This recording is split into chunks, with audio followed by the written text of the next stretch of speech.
Good morning and good afternoon, wherever you are in the world, and welcome to today's presentation, Preparing for the Cyber Resilience Act with PKI.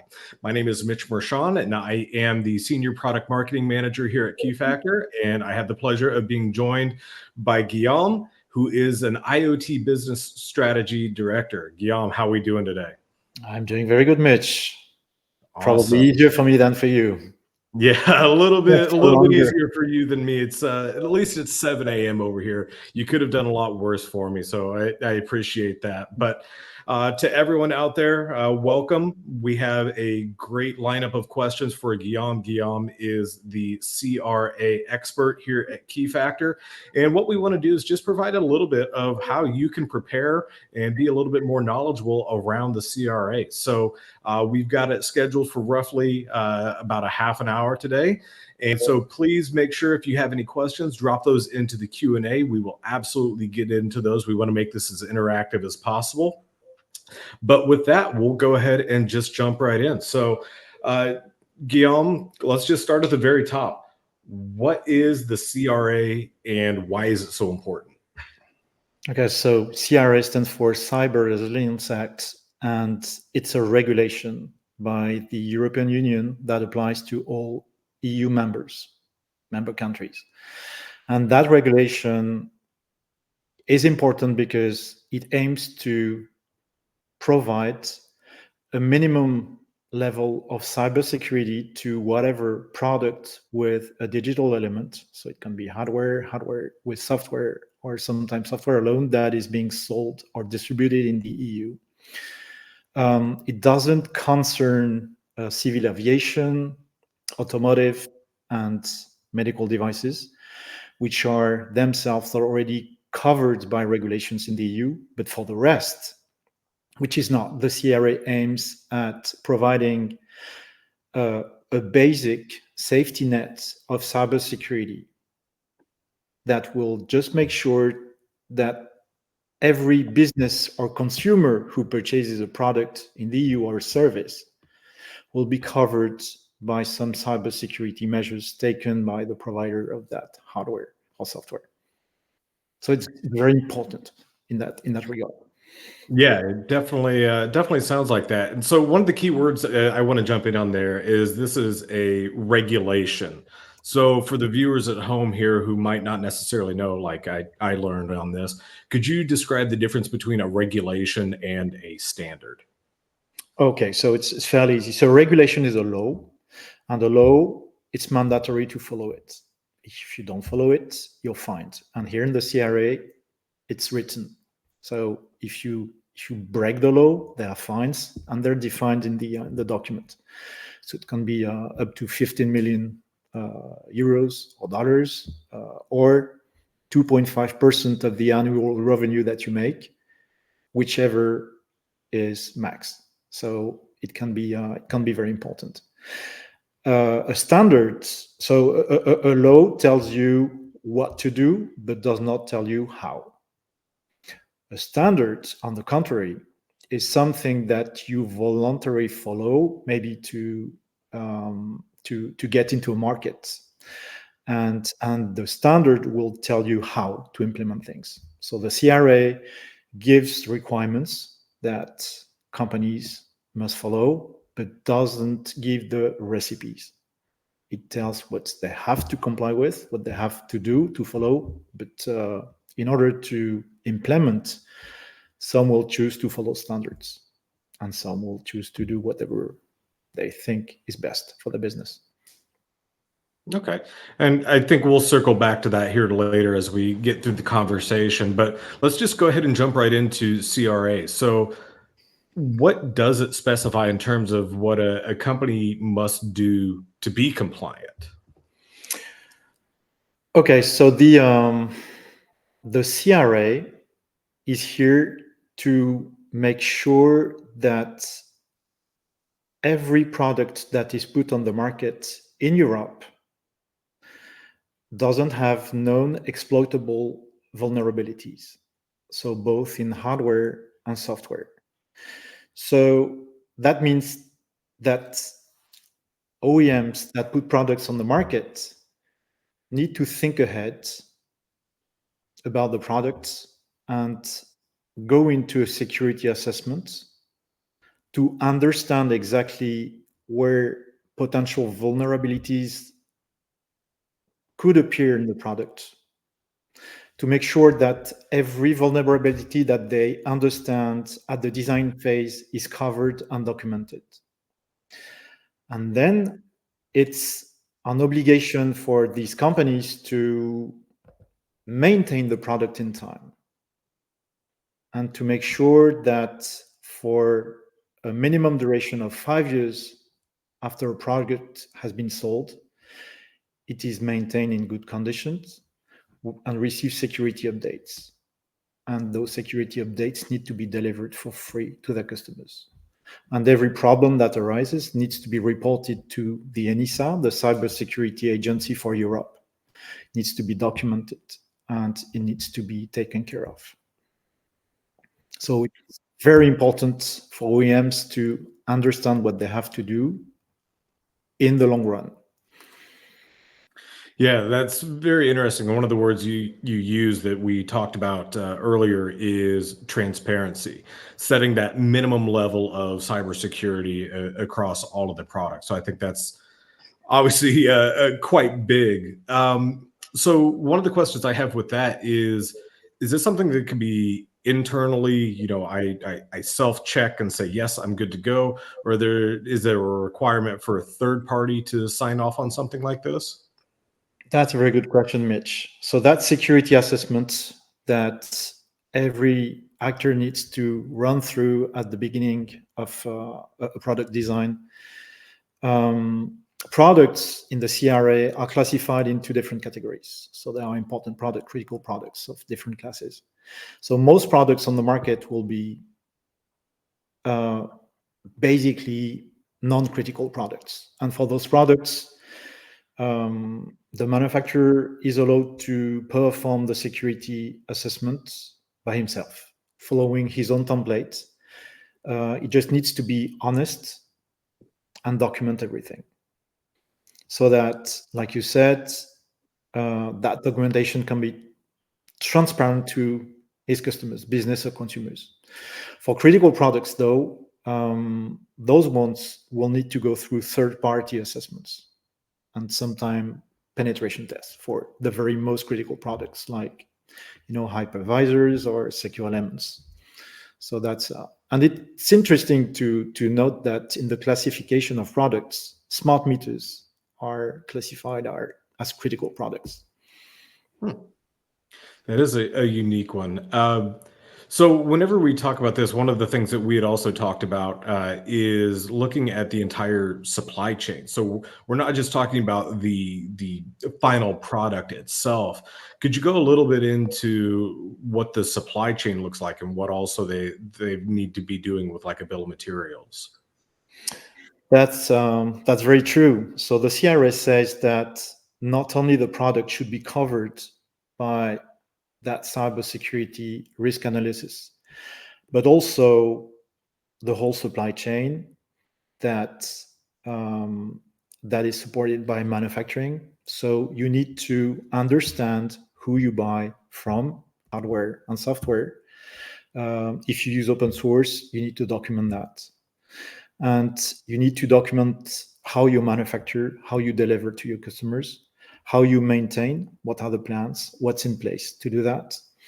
And you need to monitor constantly for vulnerabilities, especially if you're using third-party hardware, software, and open source. And you need to make sure that you document a hardware bill of material and a software bill of material. And that software bill of material can be used in tools to, in real time, highlight new vulnerabilities. And when they appear, again, in real time, that cybersecurity assessment is an ongoing process. So every time a new vulnerability pops up on your radar, maybe it's not a big deal for your product. There are thousands of vulnerabilities out there that are reported and documented. So maybe some of them concern your product, but they're not important because that by construction, your product cannot be affected. Or maybe if it's affected, the risk is very low and you have to document it. But if your product can be affected more than that, you need to report it and you need to take a countermeasure to mitigate the risk. I think one of the things you just said there is it really drives it home is this isn't like the period at the end of a sentence, once you get to stamp. It is a continual process. So that's something that all of the manufacturers and OEMs need to be considerate of, because we have that 5-year window that they have to be continually monitoring. So that's something for everybody listening in. Make sure that you're thinking not just about today, but is this going to be able to be a replicable process? I've got to have somebody on it for the next 5 years. Yes, absolutely correct. You need to have tools in place that monitor that, and you need to have a process so that you can respond to action items that pop up in your vulnerability list. So basically, you cannot just do that cybersecurity risk assessment, document it, and forget about it. It's not how it works. But it's good. I mean, for the greater good of all customers, business, and consumers. Yeah, absolutely. So let's dive in a little bit more. So with all these kind of requirements, what are some critical pieces of security that a company should really be thinking about today? What should they be investing in? What should they be bolstering? So just high level pieces of security for their entire company or each of their products. What might somebody be thinking about at a high level? Okay, so I think, well, the part that I prefer in the CRA is the part that says that when you sell a product, you need to provide a security fix for free to your customers. What does that mean? It means that if you've been selling a product for 3 years in the market and you have a vuln that pops up and you have a software fix to mitigate it, you need to be able to distribute that software firmware fix to all the products that you have already sold to the market.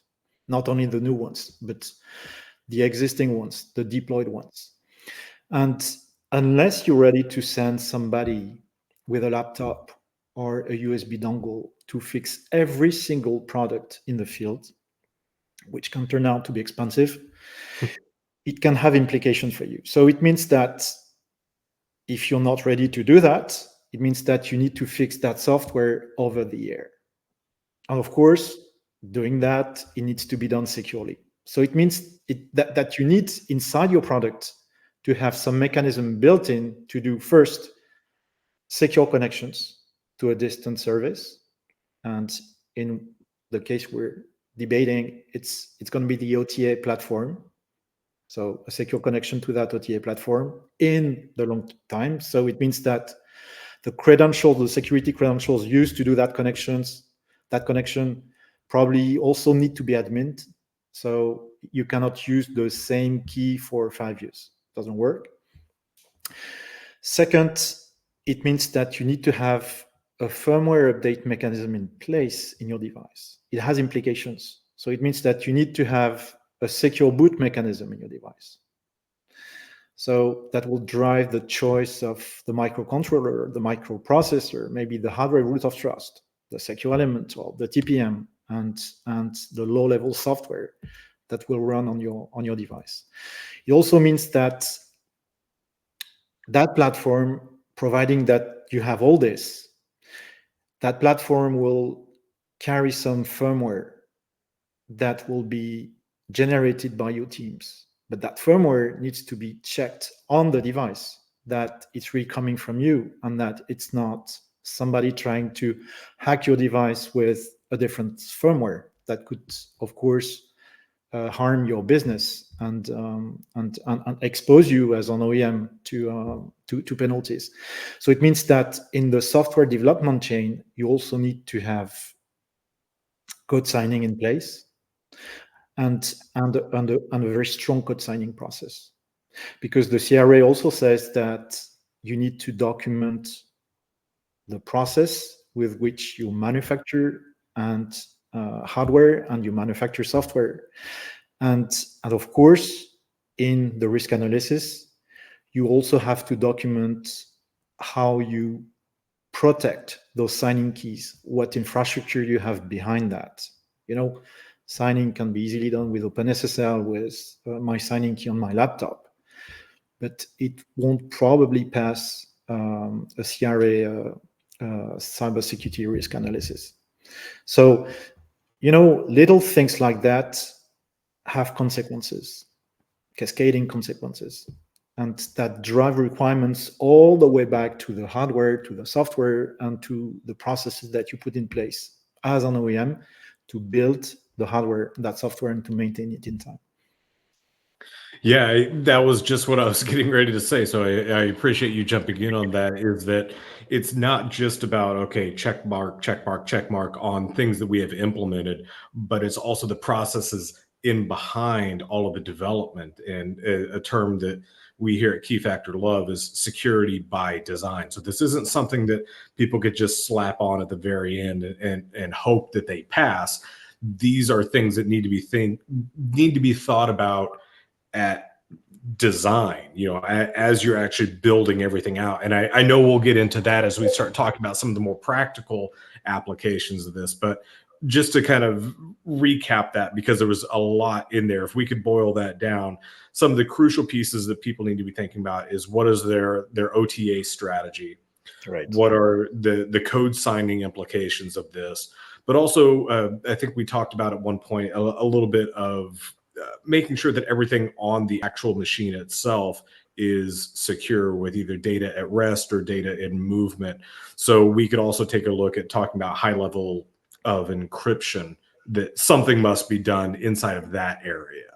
Yes, and there's also resilience in the CRA. There's the word resilience, and that word resilience resonates in one of the requirements, is that every device needs to have a standard secure mode to which it can be reset by default if anything happens. So it means that everything that runs on that device needs to tie back to a very strong root of trust, where something resilient is there in hardware that can reset the device into a very known state. It's important. And you mentioned data at rest and data in transit. The CRO also says that the manufacturer must provide means for its customers to understand how the data is stored and how securely it is communicated with distant services. And customers must have means of erasing that data if need be. So it's not simple. It's not simple, but it's covering a lot of different needs, and it has a lot of implications. Yeah, absolutely.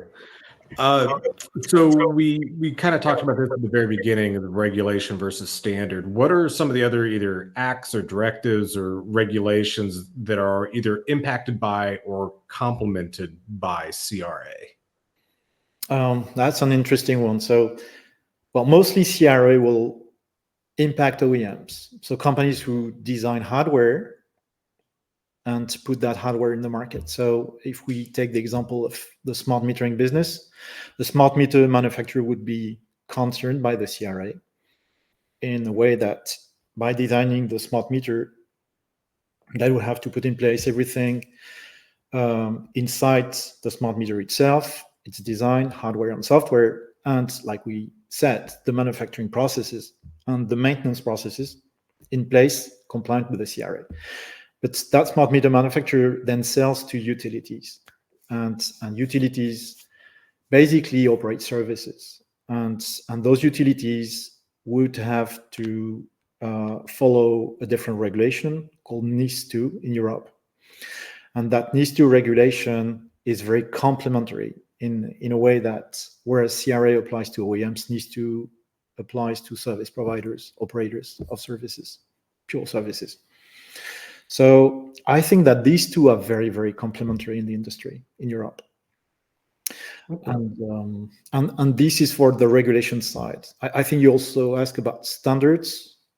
Yeah, definitely. What are some of the standards, or I know you and I have had multiple conversations about both Matter and like YSUN and different ones like that. how do those tie in with CRA? Okay, so in the consumer space or in the smart home space or smart building, that standard called Matter, which has been out for like 2 years now and is just continuously evolving. And Matter is the perfect example of a standard that that complies with the CRA by default, because in the standard, the way it works, devices have an identity, a permanent initial identity, which ties them to their manufacturer. The firmware in there is also identified, documented, and available to the customers.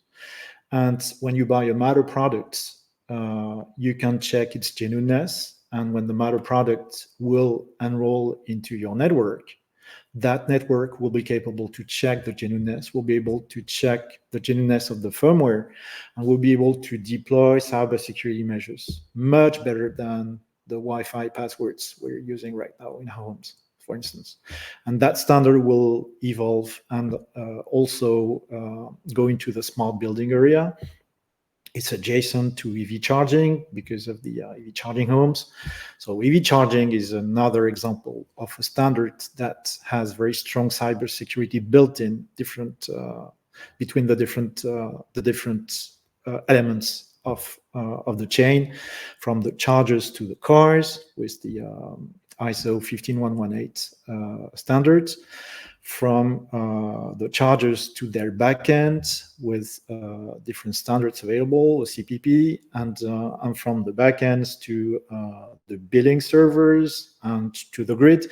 So that's a perfect example where different standards take into account cybersecurity built in within the protocols, within the way it's the different elements authenticate themselves and protect the communications, secure everything they do. So it's all about implementing, and following those standards is very easy, makes it very easy to comply with the CRA. Yeah, I think that's, again, something that I learned throughout this process is these standards really are the how to the what of the regulations and the acts. So it's a great way to be able to practically implement what you have to from CRA, where these are going to be prescriptive. So that's awesome. So what are some practical steps that somebody could take today to start their preparation? And I know one of the great Chris Hickman quotes is always, when is the best time to plant a tree? 20 years ago.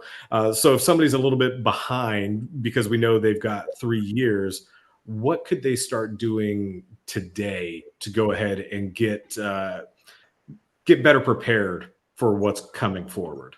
Okay, so like you said, there's a 3 years time from now to real enforcement, and so nobody's late.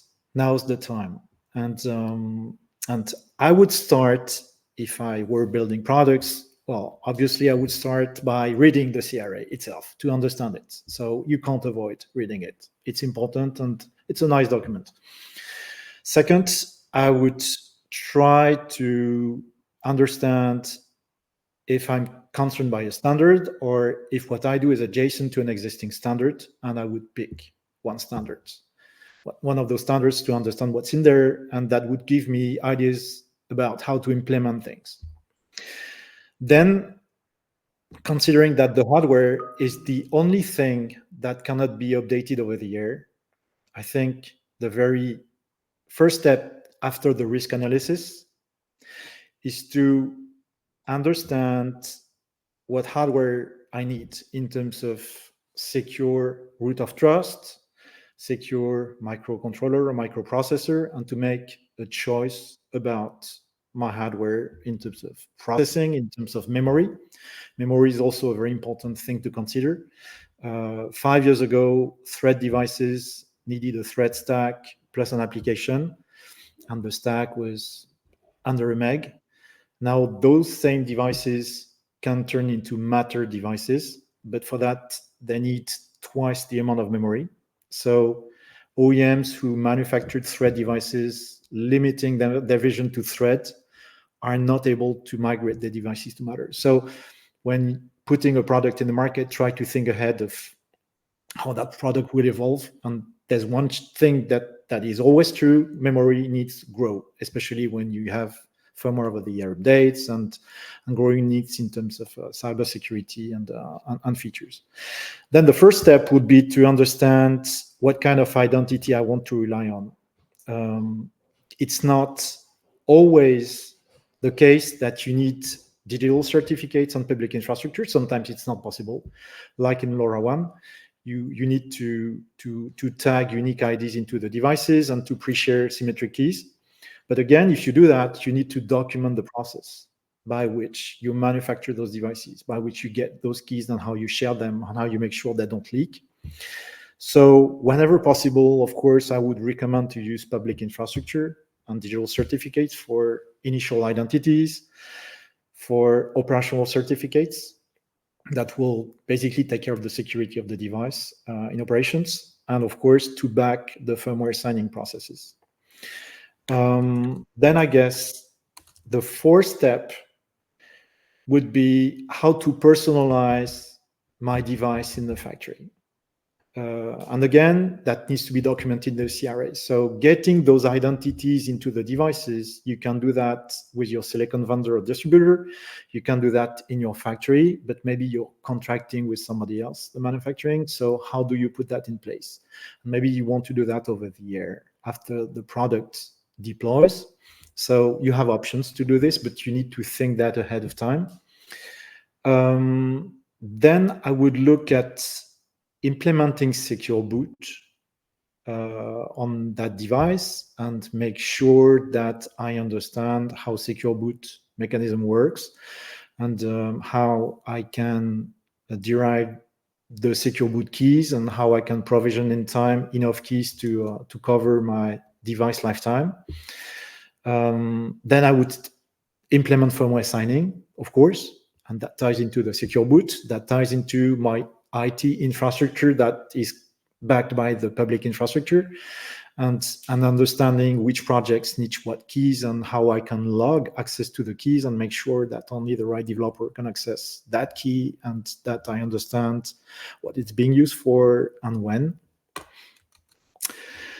And of course, I would make sure that my manufacturing process is absolutely secure from my suppliers to my customers.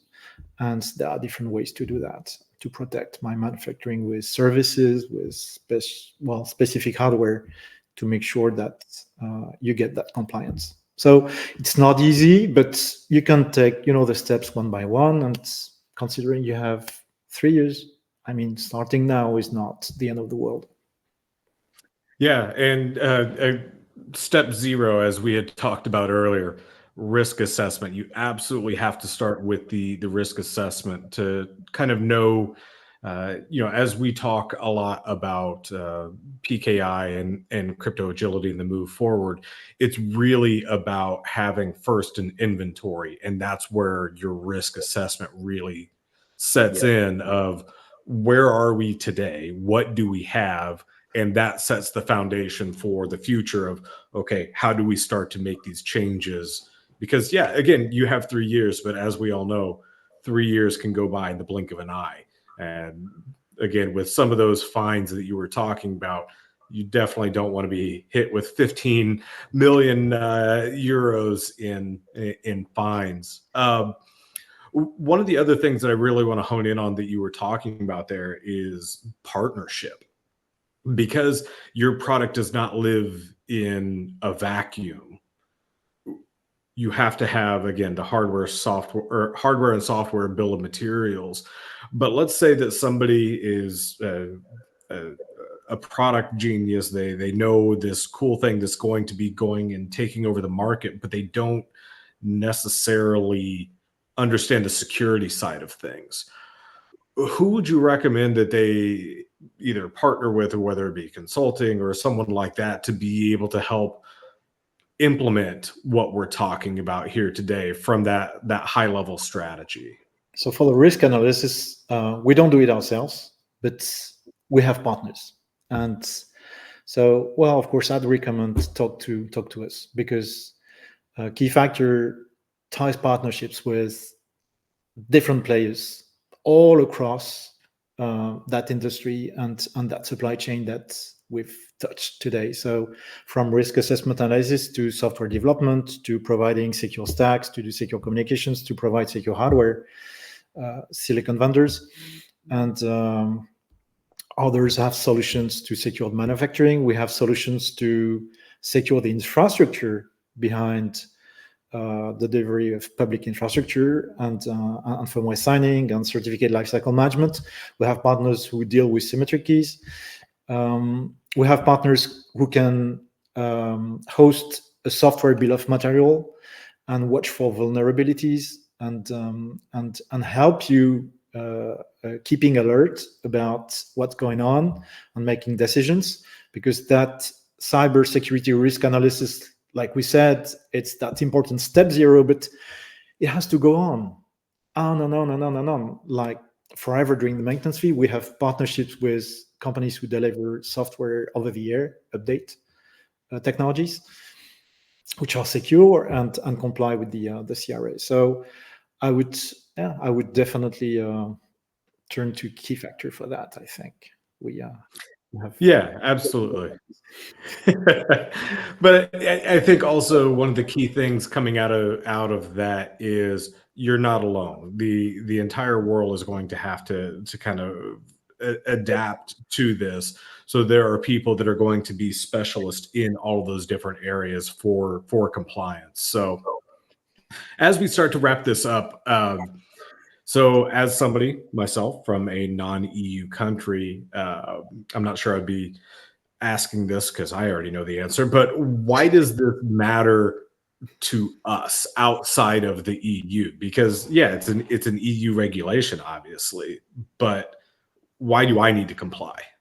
Because, well, unless you don't want to sell into the EU, but if you want to sell into the EU, you have to comply. As simple as that. So if you're making a product that sells into the EU, you need to comply. If you import a product in the EU, you have to comply. If you distribute a product that goes into the EU, you have to comply. So yeah, kind of definitely a big piece for a lot of people, because again, we live in such a globally connected world. Most everybody's going to be selling into the EU. So I would definitely remind everybody who's not in an EU country, if you want to do business in the next 3 years or and beyond with the EU, this is something you have to absolutely be taking seriously. And again, start thinking about today, because 3 years will go by very, very quickly. One last thing I want to highlight, we do have some great content, if you guys haven't checked it out, over in the attachments section. I know we will be adding one more piece. Guillaume did a great job of talking about the practical implementation of this. And the reason he was able to just really rattle that off so quickly and easily is he helped author what we call the 8 steps to IoT security. So this is something we will get added into the attachments. You can search for it on our website as well. And it takes what he was talking about and really breaks it down into nice, easy to follow steps of the decisions you need to be thinking about from day one with security by design. So I definitely recommend taking a look at that. And with that, I will say, Guillaume, thank you. As always, a ton of great information broken down very well into taking something very large and ambiguous and making it into something that we can all understand. So thank you as always. Really appreciate it. Well, thank you, Mitch. It was a nice conversation. I appreciate you getting up early for me. Yeah, Everybody absolutely. appreciates that. Yeah. And to the audience, thank you all very much for your time today. If you have any further questions, you can connect with either Guillaume or myself on LinkedIn or any other means. So thank you all very much, and we look forward to partnering with you. Thank you. Bye.